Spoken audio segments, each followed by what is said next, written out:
Chapter 2, Echoes of the Past. The morning light filtered through the thin curtains of the inn, casting a gentle glow over the room. Zephyr was the first to wake, the remnants of their harrowing journey still clinging to his mind. Like a stubborn fog, he sat up slowly, his tousled hair, trying to shake off the unease that lingered from the night before. The inn was quiet, a stark contrast to the cacophony of the haunted forest they had narrowly escaped. Zephyr glanced over at the others, who were still sleeping. Holly was curled up in a chair by the window, her usually vibrant energy subdued by exhaustion. Orion was sprawled across his bed, his glasses askew on his face, and Thad was sitting against the wall, arms crossed, as if even in sleep. He couldn't fully let his guard down. Syrah and Isolde shared the other bed, their faces peaceful for the first time in days. For a moment, Zephyr allowed himself to hope that their ordeal was truly over, but the weight in his chest reminded him that it might not be. The forest had been ancient and powerful, its dark energy deeply rooted in the land. Could something like that really be vanquished so easily? Zephyr stood and walked over to the window, pulling the curtain back to look out at the town. The streets were beginning to stir with the early morning, hustle shopkeepers opening their stores, villagers going about their routines. It was a scene of normalcy that felt foreign after the horrors they had faced. A knock on the door drew Zephyr's attention. He opened it to find the innkeeper standing there with a warm smile and a tray of food. "Good morning," the innkeeper said kindly, his voice soft so as not to wake the others. "I thought you and your friends might like some breakfast. You all look like you could use a good meal and some rest." Zephyr nodded gratefully. "Thank you, we really appreciate it." The innkeeper set the tray down on a small table and gave Zephyr a sympathetic look. "You're not from around here, are you? I've seen many travelers pass through, but none with such haunted expressions." Zephyr hesitated, unsure of how much to reveal. The truth of their journey was unbelievable, something that even he struggled to comprehend at times. But the innkeeper's genuine concern made him feel like he could at least share a little. "We've been through a lot," Zephyr said carefully. "We got lost in the forest. It wasn't easy to find our way out." The innkeeper's expression darkened slightly, as if he knew exactly what Zephyr meant. "That forest has a reputation," he said quietly. "Most people around here avoid it. It's said to be cursed, full of spirits and dark magic. You're lucky to have made it out alive." Zephyr felt a chill run down his spine. "Have you heard of anyone else who's been in there?" The innkeeper shook his head slowly. "Not in a long time. There are stories, of course legends passed down through generations, but most who enter that forest never return. Those who do, well, they're never quite the same." Zephyr's grip on the windowsill tightened. He had feared as much. The forest darkness had left a mark on them, one that wouldn't easily fade. "Thank you for telling me," he said, his voice subdued. "We'll be leaving as soon as we're ready." The innkeeper nodded, understanding in his eyes. "Take your time, you're safe here." As the innkeeper left, Zephyr turned back to the room. The others were beginning to stir, the scent of the food waking them from their slumber. Holly stretched and yawned, her usual humor creeping back into her expression as she eyed the tray. "Morning, sunshine," she quipped, looking at Zephyr. "Is that breakfast, or am I still dreaming?" Zephyr chuckled, glad to see her spirits lifting. "It's real, and it's all ours." The group gathered around the table, grateful for the simple meal. The food was warm and comforting, a stark contrast to the harshness they had endured. As they ate, the conversation was light, but the underlying tension was palpable. The memories of the forest clung to them, a shadow they couldn't fully shake. After breakfast, they decided to explore the town a bit, hoping to find some answers or at least a sense of closure. The innkeeper had mentioned that the town had a library, a place where they might find records or old stories about the forest. As they stepped out into the daylight, the group felt a renewed sense of purpose. They had survived the forest, but there were still unanswered questions, and they needed to understand what they had faced. The town was small but bustling, with narrow cobblestone streets and quaint shops lining the way. The townsfolk gave them curious glances but didn't approach, sensing the weariness in their steps. The library was located in the center of town, a small but well-kept building that seemed to exude an air of quiet knowledge. The librarian, a middle-aged woman with kind eyes and a gentle demeanor, welcomed them inside. "How can I help you?" she asked, her voice soft yet curious. Zephyr exchanged a glance with the others before speaking. "We're looking for information about the forest near here. Stories, records, legends." The librarian's expression grew serious as she led them to a section of the library filled with old books and scrolls. "The forest has been the subject of many tales over the years," she said, pulling out a dusty tome. "Most of them are cautionary, warnings to keep away from its depths. But there are older records, 2 accounts of those who ventured inside and what they encountered." She handed the book to Zephyr, who opened it carefully. The pages were yellowed with age, the ink faded but still legible. The words spoke of the forest's ancient power, its connection to the spirits of those who had died there, and the curse that had been laid upon the land long ago. As they read, the pieces began to fall into place. The forest had once been a sacred place, a sanctuary for those seeking solace, but a terrible tragedy had occurred, a betrayal that had turned the spirits vengeful. The heart of the forest, the tree they had destroyed, had been the source of its dark power, but the curse had been so deeply rooted that its echoes still lingered. "The curse might have been broken," Orion said, his voice thoughtful as he read. "But the forest's history is so old, so steeped in pain and anger, that it might take time for the land to heal." Isolde nodded, her earlier fears resurfacing. "And if the spirits haven't found peace, the darkness could return. We might have only delayed the inevitable." Zephyr closed the book, a sense of unease settling over him. They had done what they could, but the fight might not be over. The forest, with all its ancient power, could still pose a threat, not just to them but to anyone who ventured too close. "We need to be prepared," Zephyr said, looking at his friends. "If the forest calls to us again, we'll need to be ready." The group nodded in agreement, their bond stronger than ever after what they had endured together. They knew that they couldn't ignore the possibility that the forest's curse might one day resurface, but for now, they had earned their rest, their reprieve from the darkness. As they left the library, the sun was high in the sky, its warmth a reminder that life went on, even after the most harrowing of experiences. The town was peaceful, a stark contrast to the chaos they had faced, but they all knew that the peace might be temporary. Zephyr glanced back at the distant outline of the forest, a solemn look in his eyes. The nightmare might be over for now, but the echoes of the past still lingered, waiting in the shadows. They had survived, but their journey was far from over. As the group walked back to the inn, ready to plan their next steps, they knew one thing for certain.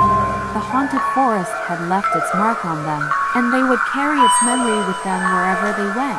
But together, they were stronger, and whatever came next, they would face it as one. The story of their time in the forest was just beginning, and the path ahead was uncertain, but they had learned to trust each other, to rely on their strengths and confront their fears, and no matter what challenges lay ahead, they were ready to face them together. The haunted forest might still hold secrets, but so did they, and they were determined to uncover them all. As they walked back to the inn, the group found themselves in a thoughtful silence. The library's revelations weighed heavily on their minds, each of them processing the information in their own way. The forest scarred the ancient curse, and the lingering spirits all seemed to intertwine with their own experiences, making it clear that their journey was far from over. Sierra was the first to break the silence. "I can't stop thinking about what the librarian said," she admitted, her voice soft but troubled. The forest wasn't always evil. It was once a place of sanctuary, a haven for those seeking peace. But something terrible happened to change that. Zephyr nodded, his gaze fixed on the road ahead. The betrayal, the tragedy had turned the spirits vengeful, corrupting the very heart of the forest. But if the curse was broken when we destroyed inside the tree. Why does it feel like it's not truly over? It's because it's not, Isolde said quietly. The curse may be broken, but the pain and anger that fueled it for so long don't just disappear. Those emotions linger, festering in the land and in the spirits who were wrong. It's like a wound that hasn't fully healed. Orion, ever the logical thinker, spoke up. The records mention that the forest might take time to heal, but what if there's more to it than that? What if the forest's darkness has seeped into the surrounding land, into the town itself? The curse might be broken, but its effects could still be felt far beyond the forest. Kali frowned, her usual humor absent as she considered Orion's words. So you were saying the town could be in danger too? That the darkness could spread? Thad, who had been listening quietly, finally spoke, his tone laced with skepticism. We're getting ahead of ourselves. We don't even know if the forest's power can reach beyond its borders. Maybe we're just imagining things, seeing threats where there aren't any. But what if we're not? Zephyr countered. What if the forest's influence is still out there, waiting for the right moment to strike? We can't afford to be complacent. We need to be prepared for anything. Thad sighed, running a hand through his dark hair. I get it, I do, but we've been through hell and back. Maybe we should take this time to rest, to recover. If the darkness comes for us again, we'll deal with it then. Isolde looked at Thad with understanding in her eyes. We all need rest, Thad, but we also need to stay vigilant. The forest isn't something we can just walk away from. It's left its mark on us, and that's not going to fade overnight. Zephyr glanced at Isolde, sensing the deeper meaning behind her words. The forest had changed them all in ways they were still coming to terms with. They had faced their deepest fears, confronted their own darkness, and come out the other side stronger but not unscathed. As they approached the inn, Zephyr paused, looking at his friends with a mixture of determination and gratitude. We've been through so much together.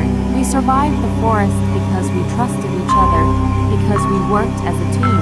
Whatever comes next, we'll face it together.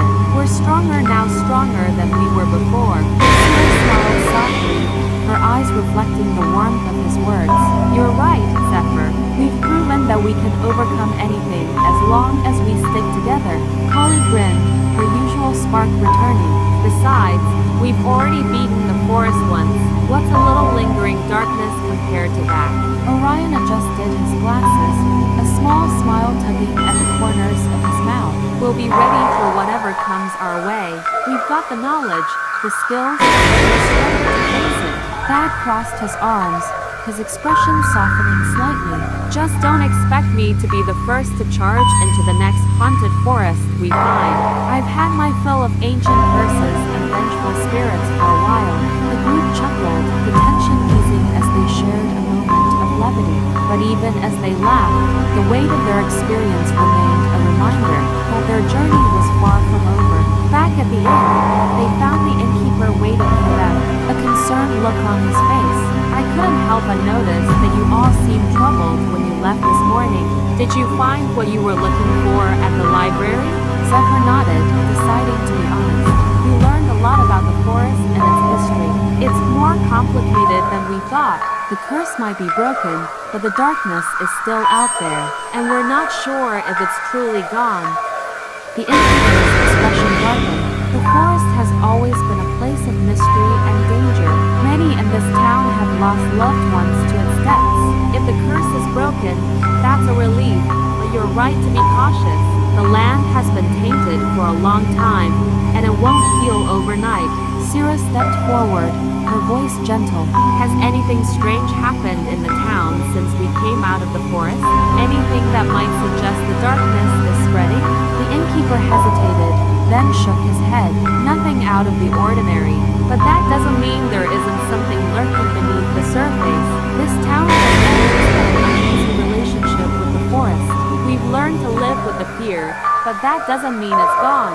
Isolde, her intuition sharp as ever, looked into the innkeeper's eyes. If anything does happen, anything at all, will you let us know? We want to help, if we can. The innkeeper nodded, a solemn expression on his face. Of course, you've already done more than most would have in your situation. If there's anything I can do to assist you, just let me know. With that, the group retired to their rooms, each of them lost in their own thoughts. The day had been long, filled with revelations and new fears, but as night fell and the inn grew quiet, they found solace in the fact that they had each other. The forest might still hold power over them, but they were no longer the frightened, lost souls who had entered its depths. They were stronger now, more united than ever. As Zephyr lay in bed, staring up at the ceiling, he felt a strange sense of calm. The forest had tested them in ways he could never have imagined, but it had also brought them closer together. They had faced the darkness and come out the other side, not unscathed, but unbroken. The future was uncertain, and the shadows of the past still loomed large. But Zephyr knew one thing for sure. Whatever came next, they would face it together. The haunted forest might have left its mark on them, but it had also forged an unbreakable bond, a bond that would see them through whatever challenges lay ahead. As sleep finally claimed him, Zephyr's last thoughts were of his friends, of the journey they had shared, and of the hope that, somehow, they would find a way to leave the darkness behind for good. But even as he drifted off, the echoes of the past whispered in the back of his mind, a reminder that their story was far from over. Later that evening, the inn was filled with a comforting warmth as the group gathered around the fireplace in the common room. The fire crackled, casting flickering shadows on the walls, while the scent of wood smoke mingled with the faint aroma of dinner, lingering in the air.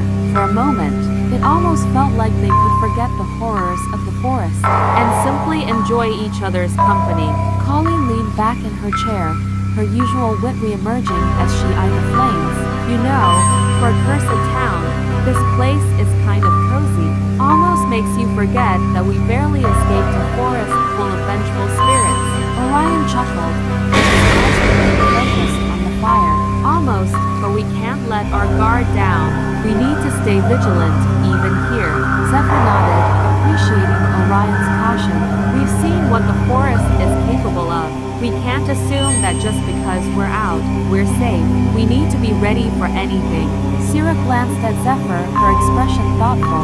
Do you think the curse could still affect the town? The innkeeper seemed worried, but he didn't mention anything specific. Zephyr considered the question carefully before responding. It's hard to say. The curse was tied to the forest, but if it's as powerful as the legends say, its influence might extend beyond the trees. We can't rule out the possibility. Isolde, who had been quiet for most of the evening, finally spoke up. The innkeeper said people in the town have learned to live with the fear of the forest.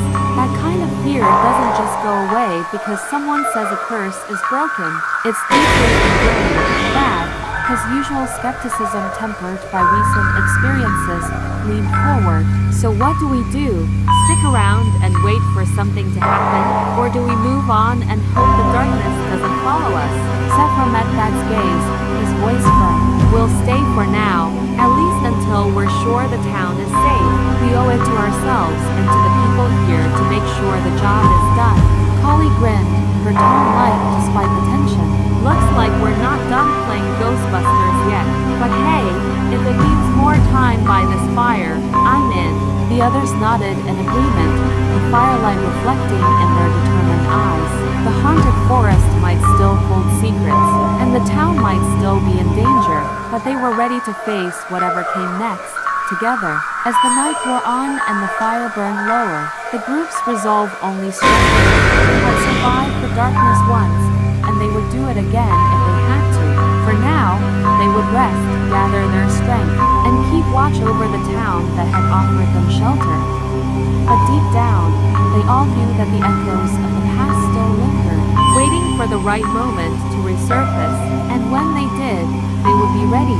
The morning sun filtered through the curtains, casting a soft glow over the inn's common room. The group gathered around the breakfast table, their earlier resolve still strong. The events of the previous day weighed heavily on them, but there was a renewed sense of purpose in their lives. They had survived the horrors of the forest, and now they were determined to ensure that the curse's lingering effects did not claim any more lives. As they finished their meal, Zephyr laid out the plan for the day.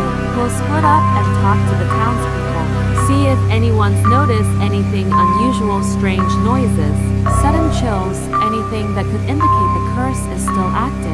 We need to get a sense of what's happening here. Orion nodded, already deep in thought. I'll visit the town's archives. If there's any history of similar occurrences or lingering effects after a curse is broken, it'll be recorded there. We might find some clues in old reports or journals. I'll go with you, Polly offered, her voice more serious than usual. I can help with the research, and besides, someone needs to keep you from getting too lost in the details. Sierra looked to Zephyr. I'll visit the local shops and cafes, talk to people casually. If anything strange has been going on, it's likely someone's gossiping about it. Small towns are good for that. I'll check out the outskirts of town, Dad said, his tone gruff but with a hint of concern. If there's anything out of place, it's likely to be on the edges, where the forest's influence is strongest. Maybe I'll find something, or at least confirm there's nothing to find. Isolde remained quiet for a moment before speaking. I'll go with Sierra. I can sense his emotions and intentions. If someone knows something and isn't saying it, I might be able to pick up on it. Zephyr gave each of them a nod of approval, appreciating how they were all stepping up in their own way. We'll meet back here before lunch. If anyone finds anything or if anything strange happens, come back right away. With their plan set, the group dispersed into the town, each heading in a different direction. As they moved through the quiet streets, the weight of their mission settled over them. This wasn't just about solving a mystery. Anymore, it was about ensuring the safety of the town and its people. Orion and Kali made their way to the town archives, a small, dusty building near the center of town. Inside, the smell of old paper and ink filled the air. They spent hours poring over records, searching for any indication of lingering curses or supernatural events that might explain what they had experienced. Kali's sharp eye caught several entries about unexplained disappearances and strange occurrences, all centered around the forest. While the records didn't provide clear answers, they painted a picture of a town that had long lived in the shadow of something dark. Meanwhile, Sierra and Isolde visited local cafes and shops, engaging in light conversation with the townspeople. Sierra's natural charm put people at ease, and soon she was hearing snippets of gossip about strange noises in the night and pets behaving oddly. Isolde, for her part, observed the subtle emotions of those they spoke to. She detected an undercurrent of fear, a tension that the townspeople tried to mask with everyday pleasantries. It was clear that, while the curse might be broken, its effects still lingered in the hearts of those who lived in its shadow. Thad's exploration of the town's outskirts took him near the forest's edge, where the trees loomed tall and dark, as if watching him. He searched for any signs of the supernatural strange markings, unusual cold spots, but found nothing out of the ordinary. Yet, as he stood there, gazing into the forest, he couldn't shake the feeling that something was still watching him, waiting. By midday, the group reconvened at the inn, each with their own findings and observations. As they shared what they had learned, a picture began to form one of a town still haunted by its past. Even if the curse itself had been broken, the people are scared, Sierra said, her voice soft. Even if they're not saying it outright, they know something's still wrong. Orion nodded, spreading out the documents he and Kali had found. The town has a history of strange events, but they've always been tied to the forest. Now that the curse is broken, those events should have stopped, but they haven't. Thad crossed his arms, frowning. I didn't find anything particular, but that doesn't mean nothing's out there. The forest still feels off, like it's not done with us yet. Zephyr took in their reports, a sense of dread creeping into his heart. The curse might be broken, but its effects are still here. The darkness is still clinging to this place, feeding on the fear it's left behind. Isolde, who had been quiet during the discussion, finally spoke. Curses like this, they're more than just a single event. They're a scar on the land, on the people. Even if the curse is technically broken, the pain and fear it caused are still very real. And if we're not careful, that darkness can take root again. heavy silence fell over the group as they absorbed her words. The truth was clear. Their battle wasn't over. They had freed the forest from its curse, but the darkness it left behind still lingered, waiting for an opportunity to strike. Zephyr broke the silence, his voice filled with resolve. Then we'll finish what we started. We'll find a way to cleanse this town of the darkness for good. We've come too far to let it end like this. The others nodded in agreement, their determination renewed. The haunted forest had been the first step in a much larger journey, one that was far from over. But as long as they stood together, they knew they could face whatever came next. With a sense of purpose driving them forward, the group began to plan their next move.